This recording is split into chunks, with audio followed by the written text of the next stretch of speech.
தமிழக அரசியல் சூழல் நாளுக்கு நாள் சூடுபிடித்து வரும் நிலையில் 2026 சட்டமன்ற தேர்தலை நோக்கி அனைத்து கட்சிகளும் தங்கள் அரசியல் வியூகங்களை வகுத்து வருகின்றன. வெல்வோம் 200 படைப்போம் வரலாறு. தமிழக முதலமைச்சர் மு.க.ஸ்டாலின் அவர்கள் கொடுத்துள்ள இந்த முழக்கத்தை தலையில் சுமந்து 234 தொகுதிகளிலும் திமுக அமைப்புகள் தற்போது தீவிரமாக பணியாற்றி வருகின்றன. அதேபோல் விழுப்புரம் மாவட்டத்திலும் ஒரு பெரிய அரசியல் அலை எழுந்துள்ளது. இந்த மாவட்டத்தில் உள்ள 7 சட்டமன்ற தொகுதிகளையும் வென்று திமுக தலைவர் கைக்கு ஒப்படைக்க வேண்டும் என்ற ஒரே இலக்குடன் மாவட்ட செயலாளர்கள் முழு வேகத்துடன் செயல்பட்டு வருகின்றனர். விழுப்புரம் மாவட்டத்தை பொறுத்தவரை தற்போது சட்டமன்ற உறுப்பினராக இருக்கும் லட்சுமணரின் வெற்றி நிச்சயம். விக்கிரவாண்டி பொறுத்தவரை பொன்முடி மகன் கௌதம செய்யாமணி அவர்கள் அழுத்தம் கொடுத்திருப்பதாக தகவல். அது மட்டுமில்லாமல் ஏற்கனவே இடைத்தேர்தலில் வெற்றி பெற்ற அன்னூர் சிவாவும் அத்தகைக்கு பேச்சாளர் தினம் நடத்தி கொண்டிருக்கிறார். இது மட்டுமில்லாமல் கூட்டணி கட்சி ஆனால் தேமுதிக எம் வெங்கடேசன் விக்கிரவாண்டி பொறுத்தவரை வாய்ப்பு கேட்டுக் கொண்டிருக்கிறார். திருக்கோவிலூர் தொகுதி முன்னாள் அமைச்சர் பொன்முடி தொகுதி இம்முறை அவரது மகன் முன்னாள் நாடாளுமன்ற உறுப்பினர் பொன் கௌதம சிகாமணிக்கு வாய்ப்பு அதிகம். விழுப்புரம் வடக்கு மாவட்டத்தை பொறுத்தவரை அமைச்சர் செஞ்சி மஸ்தான் தலைமையில் செஞ்சி, திண்டிவனம் மற்றும் மயிலம் தொகுதிகளில் திமுகவின் வெற்றியை உறுதி செய்ய பல்வேறு மக்கள் நலப் பணிகள் நடைபெற்று வருகின்றன. செஞ்சி தொகுதியில் செஞ்சி சிவா, மயிலம் தொகுதியில் அமைச்சர் செஞ்சி மஸ்தான், திண்டிவனம் தொகுதியில் கூட்டணி கட்சியான விடுதலை சிறுத்தைகள் கட்சியின் வன்னியரசு இவர்கள் மூவரையும் முன்னிறுத்தி வெற்றிக்கான கணக்கை திமுக ஆரம்பித்துவிட்டது. ஆனால் அரசியல் ரீதியாக மிகப்பெரிய சுவாரஸ்யமான தொகுதி ஒன்று இருக்கிறது. அதுதான் வானூர் தொகுதி.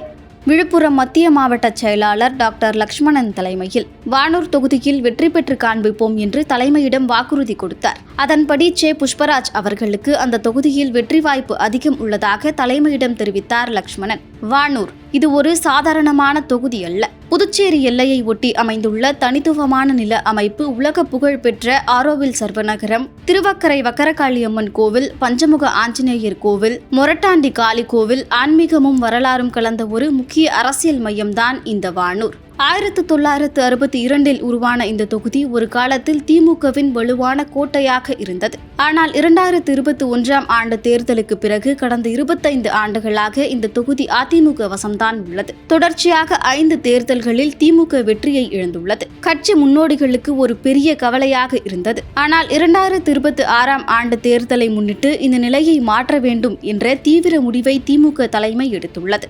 இந்த மாற்றத்தின் மையமாக தற்போது பேசப்படும் பெயர்தான் சே. புஷ்பராஜ். விழுப்புரம் திமுகவின் மூத்த முன்னோடி, மாநில ஆதிதிராவிடர் நலக்குழு இணைச் செயலாளர், மேலும் மாவட்ட பொறுப்புக்குழு உறுப்பினர், அதற்கும் மேலாக மக்களுடன் நேரடி தொடர்பு வைத்திருக்கும் ஒரு நிலையான அரசியல் செயல் வீரர். 2006 ஆண்டு சட்டமன்ற தேர்தலில் கண்டமங்கலம் தொகுதியில் போட்டியிட்டு வெற்றி பெற்றவர் புஷ்பராஜ். அவர் சட்டமன்ற உறுப்பினராக இருந்த காலத்தில் தொகுதி மக்களின் தேவைகளில் பெரும்பாலானவற்றை நிறைவேற்றியவர் என்ற பெயர் பெற்றவர்.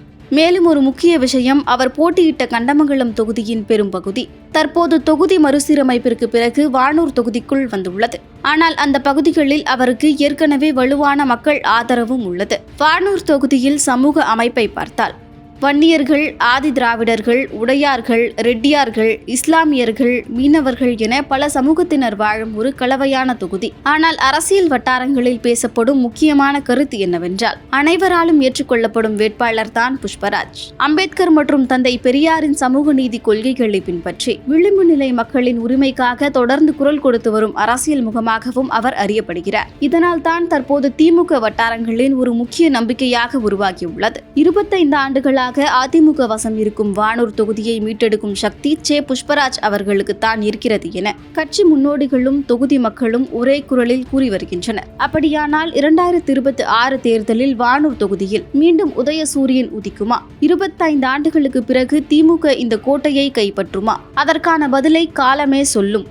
ஆனால் இப்போதைக்கு அரசியல் வட்டாரங்களில் ஓர் உற்சாகம் மட்டும் உறுதி. வானூரில் இந்த முறை போட்டி கடுமையாக இருக்கும் என்பதில் எந்த ஐயமும் இல்லை. இந்த அரசியல் அப்டேட் குறித்து உங்கள் கருத்து என்ன? புஷ்பராஜ் வானூர் தொகுதியை மீட்டெடுக்கும் என்று நீங்கள் நினைக்கிறீர்களா? கமெண்டில் உங்கள் கருத்துக்களை சொல்லுங்கள். செய்திகளை உள்ளது உள்ளபடி தெரிந்து கொள்ள ரெஃப்ளெக்ட் நியூஸை சப்ஸ்கிரைப் பண்ணுங்க.